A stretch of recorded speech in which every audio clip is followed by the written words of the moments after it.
जय श्री कृष्णा। राधे राधे।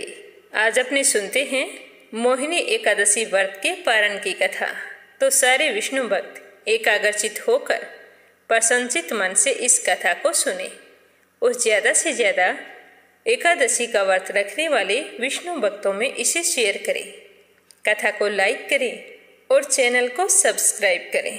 लक्ष्मीपति आपकी सारी मनोकामनाएं पूर्ण करे। एकादशी का व्रत जगत के पालनहार श्री हरि विष्णु भगवान को समर्पित है। इस दिन भगवान श्री हरि विष्णु की विधि विधान से पूजा अर्चना की जाती है। मान्यता है कि एकादशी का व्रत करने से व्यक्ति को पापों से मुक्ति मिलती है और मनवांछित फलों की प्राप्ति होती है। एकादशी व्रत के समाप्त करने को पारण कहा जाता है। एकादशी का व्रत अगले दिन सूर्योदय के बाद खोलना शुभ माना गया है।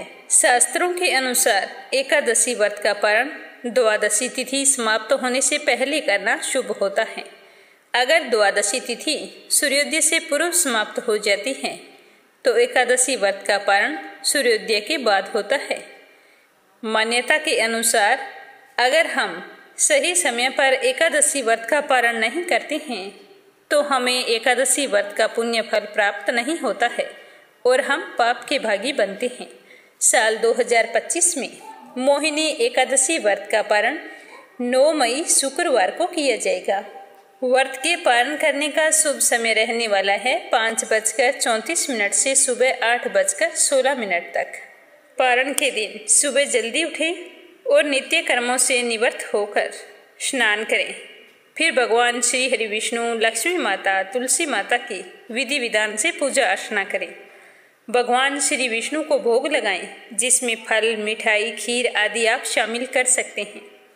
भगवान विष्णु जी को भोग लगाने के बाद में सुपात्र ब्राह्मण को बुलाकर प्रेम पूर्वक उसे भोजन करवाएं और दान दक्षिणा देकर उनका आशीर्वाद प्राप्त करें और खुशी पूर्वक विदा करके भगवान से अपनी पूजा और व्रत में हुई भूल चूक के लिए क्षमा मांगते हुए सात्विक भोजन ग्रहण करके अपने व्रत का पारण करें।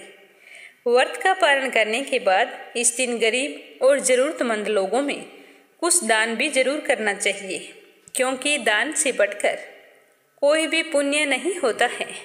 आज इस पावन अवसर पर अपने सुनते हैं भगवान के परम भक्त नामदेव जी की कथा। प्राचीन समय की बात है।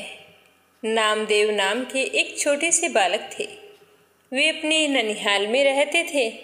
नामदेव के नाना जी ठाकुर जी के परम भगत थे। वे हमेशा ठाकुर जी की सेवा किया करते थे। जब भी नामदेव अपने नाना जी को ठाकुर जी की सेवा करते हुए देखते तो उसे बहुत अच्छा लगता था। नामदेव रोजाना ध्यान लगाकर पूरे श्रद्धा भाव से अपने नाना जी को देखा करते थे कि नाना जी किस तरह पत्थर की पूजा करके सुख प्राप्त करते हैं। तो एक दिन नामदेव अपने नाना जी से कहते हैं कि नाना जी, आप इस पत्थर की पूजा क्यों करते हैं? तो नामदेव की बात सुनकर उसके नाना ने कहा कि बेटा, ये भगवान हैं, इनकी पूजा करने से ही सच्चा सुख प्राप्त होता है। तो यह सुनकर नामदेव हट करने लगे कि आप अपना ठाकुर जी मुझे दे दीजिए, मैं उसकी सेवा करूँगा। तो उसके नाना ने कहा कि बेटा, अभी आप छोटे हो, आप सेवा नहीं कर सकते। जब तुम बड़े हो जाओगे तो यह सेवा मैं आपको दे दूँगा। तो एक बार नाना जी को कुछ दिन के लिए बाहर जाना पड़ा।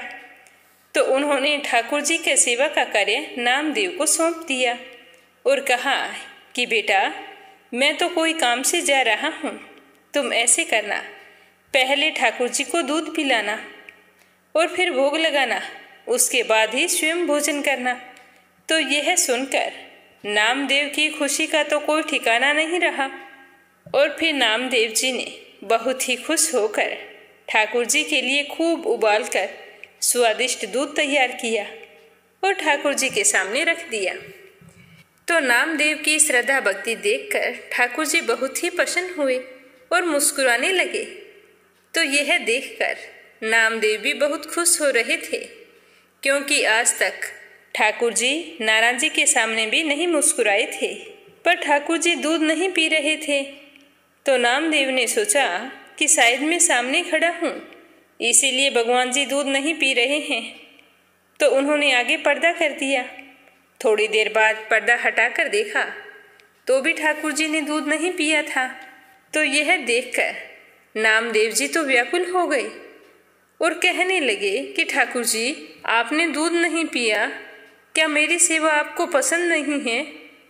अगर आपने आज दूध नहीं पिया तो नाना जी मुझसे कभी भी सेवा नहीं करवाएंगे। मैं तो आपका नया पुजारी हूँ। अगर मुझसे कोई गलती हो गई हो तो आप मुझे बता दीजिए। अगर आपको दूध पसंद नहीं है, कुछ और भोग लाना है तो वो भी बता दीजिए। पर ठाकुर जी ने कोई जवाब नहीं दिया। पूरा दिन बीत गया, दूध वैसे ही पड़ा था। सुबह से शाम हो गई, ठाकुर जी ने उस दिन का वह दूध नहीं पिया। अगले दिन जब सूर्योदय हुआ तो नामदेव ने फिर भोग लगाया, पर ठाकुर जी ने इस दिन भी दूध नहीं पिया। नामदेव जी ने भी दोनों दिनों में कुछ नहीं खाया। उन्हें यह डर था कि अगर मैंने भगवान जी की ढंग से सेवा नहीं की तो नाना जी ये मौका फिर मुझे कभी नहीं देंगे। इस तरह भूखे प्यासे 3 दिन बीत गए। तीसरे दिन भी नामदेव जी ने दूध तैयार किया और दृढ़तापूर्वक एक छुरी लेकर ठाकुर जी के पास गए और कहने लगे कि ठाकुर जी, दूध पियो, नहीं तो मैं अपना गला काट लूँगा। उन्होंने खुद पर छुरी से प्रहार किया। ठाकुर जी यह सब कुछ देख नहीं पाए और झट से नामदेव के सामने प्रकट हो गए और नामदेव जी का हाथ पकड़ लिया और फिर दूध का कटोरा उठाकर दूध पीने लगे। तो नामदेव जी ने कटोरा पकड़ लिया और कहने लगे कि भगवान जी, सारा दूध नहीं पीना है, आधा दूध छोड़ दो, क्योंकि मैंने भी 3 दिन से कुछ नहीं खाया है, मुझे भी तो दूध पीना है। तो ठाकुर जी उसकी सेवा भक्ति से बहुत ही खुश हुए और आधा दूध नामदेव के लिए छोड़ दिया। नामदेव जी ने बड़ी खुशी पूर्वक उस दूध को पिया और उसके बाद रोजाना नामदेव जी दूध तैयार करते, फिर आधा दूध ठाकुर जी पी लेते और आधा नामदेव जी पी लेते। जब नामदेव जी के नाना जी कुछ दिनों बाद लौटकर आए तो नामदेव कहने लगे कि नाना जी, ठाकुर जी ने 2 दिन तो दूध नहीं पिया, लेकिन तीसरे दिन उन्होंने अच्छे से दूध पी लिया। तो नामदेव की बात सुनकर उसके नाना जी कहने लगे कि बेटा, भगवान दूध पीते नहीं हैं, उन्हें तो सिर्फ भोग लगाना होता है। तो नामदेव ने कहा कि नहीं नाना जी, भगवान ने सच में दूध पिया है। तो नाना जी कहने लगे कि अगर सचमुच दूध पिया है तो मैं भी देखना चाहता हूँ। तो नामदेव ने दूध गर्म किया और फिर कटोरे में दूध लेकर, हाथ में छुरी लेकर नामदेव जी और नाना जी दोनों ठाकुर जी के सामने बैठ गए। अब नामदेव जी कहने लगे कि हे ठाकुर जी, दूध पियो, मुझे झूठा साबित मत करना। तो ठाकुर जी वहाँ आए और उन्होंने दूध पिया। तो यह देखकर उसके नाना जी तो हैरान हो गए और नामदेव की श्रद्धा भाव से उसके नाना जी को भी भगवान का साक्षात्कार हो गया। भगवान भक्तों के भोलेपन पर आसानी से रीझ जाते हैं। प्राचीन काल में सरस्वती नदी के तट पर भद्रावती नाम की एक नगरी थी, जिसमें द्युतिमान नामक चंद्रवंशी राजा राज करता था। यहाँ धनपाल नाम का एक धनी वेश्य भी रहता था। वह धार्मिक, दयालु और भगवान विष्णु का परम भगत था। वह हमेशा गरीबों की मदद करता और धार्मिक कार्यों में सबसे आगे रहता था। उस धनपाल के 5 पुत्र थे। उनके नाम थे सुमना, सुबुद्धि, मेधावी, सुकृति और धृष्टबुद्धि। जिनमें सबसे छोटा पुत्र था, उसका नाम धृष्टबुद्धि था। धृष्टबुद्धि का स्वभाव अपने पिता से बिल्कुल ही उल्टा था। वह छोटी सी उम्र में ही बुरी संगति में पड़ गया था। वह जुआ खेलता, शराब पीता और अनैतिक कार्यों में लिप्त हो गया था। उसने कभी भी अपने कुल के मान सम्मान के बारे में नहीं सोचा। सारी परंपराओं को तोड़कर अपने पिता का धन बेकार के कामों में लगा देता और रात दिन व्यसनों में डूबा रहता था और परिवार की इज्जत को हर समय ठेस पहुंचाता था। उसकी हरकतों से तंग आकर धनपाल ने उसे कई बार समझाया कि बेटा, तुम्हारा ऐसा करने से हमारी बदनामी होती है। हम अच्छे घर से हैं, अच्छे कुल से हैं, हमारे 7 पीढ़ी तक कोई दाग नहीं है, और तुम्हारे ऐसा करने से हमारी 7 पीढ़ियों पर दाग लगता है। अतः तुम इस अधर्म के रास्ते को छोड़कर धर्म के रास्ते को अपनाओ। मुझे विश्वास है कि तुम मेरे पुत्र होकर मुझे निराश नहीं करोगे। इस तरह धनपाल ने अपने पुत्र को समझाने की खूब कोशिश की, लेकिन उस पर कुछ भी असर नहीं हुआ। वह पहले की तरह ही धन को बेकार के कामों में लगाता रहा, दिन रात व्यसनों में डूबा रहता। इससे धनपाल के हृदय को बड़ी ही ठेस पहुंची। धनपाल बहुत ही दुखी हुआ। दुखी हृदय से आखिरकार उसने परिवार और समाज की मर्यादा को बचाने के लिए अपने पुत्र को घर से निकाल दिया। अब दृष्ट बुद्धि के पास ना धन था, ना सम्मान बाकी था। वह गांव-गांव भटकने लगता, लेकिन उसकी बुरी आदतों के कारण उसे कोई भी आश्रय देने के लिए तैयार नहीं था। अब वह क्या करता? उसने धीरे धीरे चोरी करना शुरू कर दिया। तो एक बार वह चोरी करते हुए पकड़ा गया, तो लोगों ने देखा कि वेश्या का पुत्र है, वह बहुत ही अच्छा आदमी है। अगर हम इसे पकड़कर राजा के सामने पेश करेंगे तो इससे उसकी बदनामी होगी। तो उन्होंने उसे सावधान करके छोड़ दिया कि आगे से फिर कभी ऐसी गलत हरकत मत करना। लेकिन दृष्ट बुद्धि पर कोई असर नहीं हुआ। वह वैसे ही चोरी करता रहा।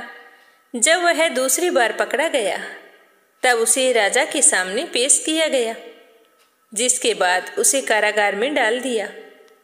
फिर वह काफी समय तक कारागार में ही पड़ा रहकर दुखों को भोगता रहा।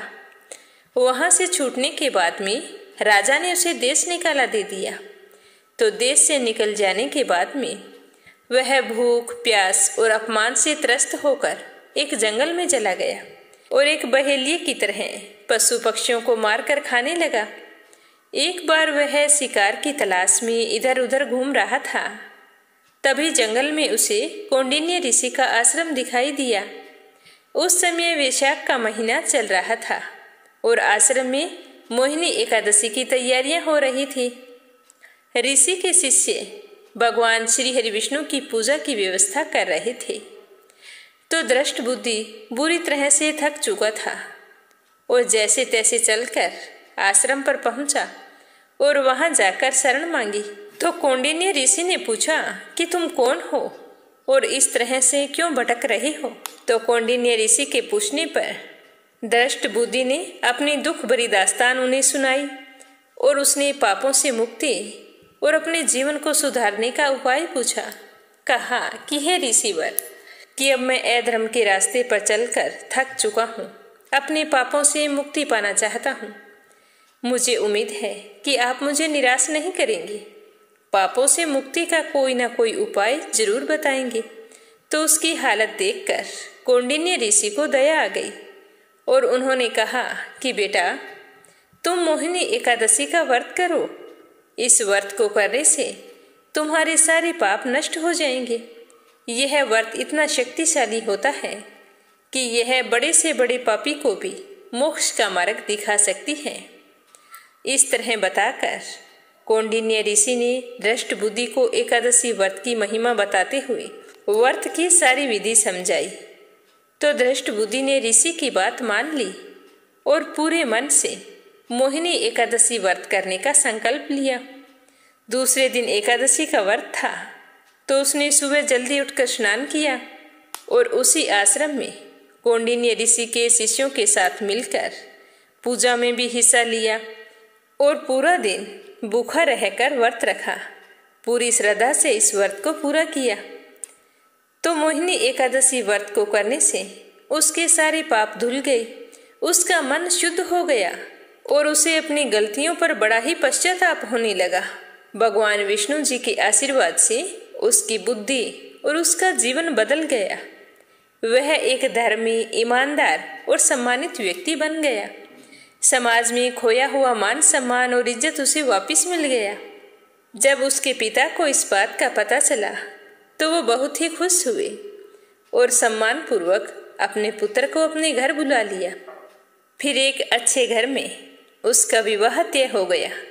विवाह होने के बाद में वह अपने परिवार के साथ सुखी जीवन व्यतीत करने लगा। अपने जीवन के समस्त सुखों को भोगता हुआ अंत में मोक्ष धाम को प्राप्त हुआ।